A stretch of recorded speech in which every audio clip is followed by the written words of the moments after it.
Now, Hendon Hooker, you sent me this list a few days ago.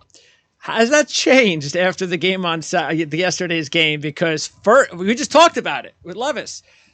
You step up, big game. Now, he had a big game against Alabama, so he proved huge it. game. Yeah, but Georgia's defense is like what he's going to see in the NFL. He's got to. So the first time it goes. Now, I'm not saying I'm blaming everything on him. They got manhandled at the line of scrimmage. The corners, suffocated the receivers. Everybody can have a bad game, and you know what? I would not be surprised if Tennessee ends up in the playoffs when it's all said and done, and maybe they get a chance at Georgia again on a neutral field. But did you at all have any issues with the performance on Saturday? And I'm actually a little surprised you have him over C.J. Stroud anyway.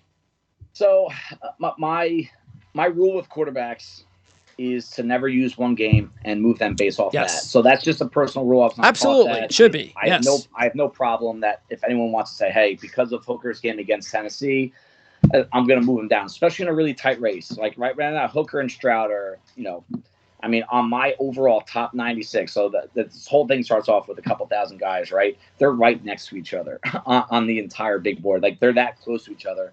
What I like about Hooker, in contrast to Stroud, that does not bother me.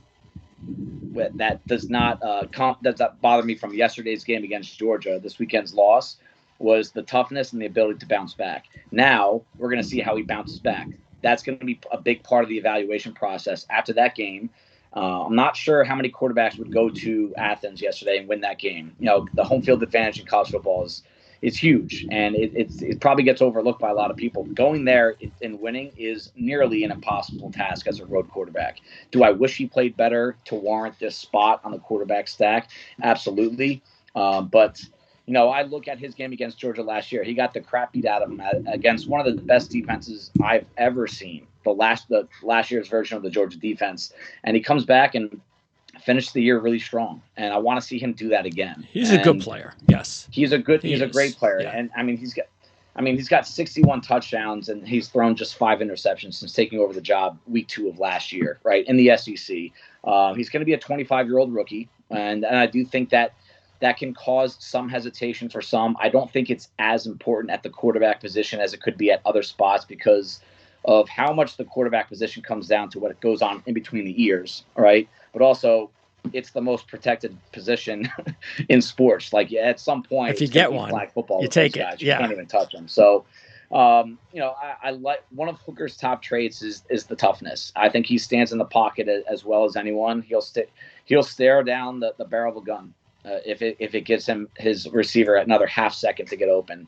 And we saw a little bit of that yesterday. There are some release issues I don't like. I think his release is a little bit longer than others. That could be fixed. Yeah. He gets a little erratic with the short and intermediate throws, but I do think he's a great downfield thrower. And, maturity wise, I think he has, but part of that's going to be really found out in the coming weeks as he bounces back from that loss. He doesn't have what I want, and I don't think there's any question that he'll probably do fine, but what happens if they do get to the playoffs and they then have to maybe face Georgia again? That is going to be what I'm hoping we'll see. I actually think we're going to see it. I think Tennessee is going to get, especially now that Alabama lost. I think we're going to see. It makes it a lot easier now that there's no doubt if there's 2 teams in the SEC that are getting into the playoffs, it's going to be Tennessee as the second team. So I think they can get there. And if they do, I'm looking forward to it. That gives us another opportunity, like you said, to see how he rebounds against top quality competition. Yes. Which is a really good one. And maybe the age thing helps him out in the NFL because as a rookie, he may be a little bit more advanced and won't need as much time as some of the younger kids.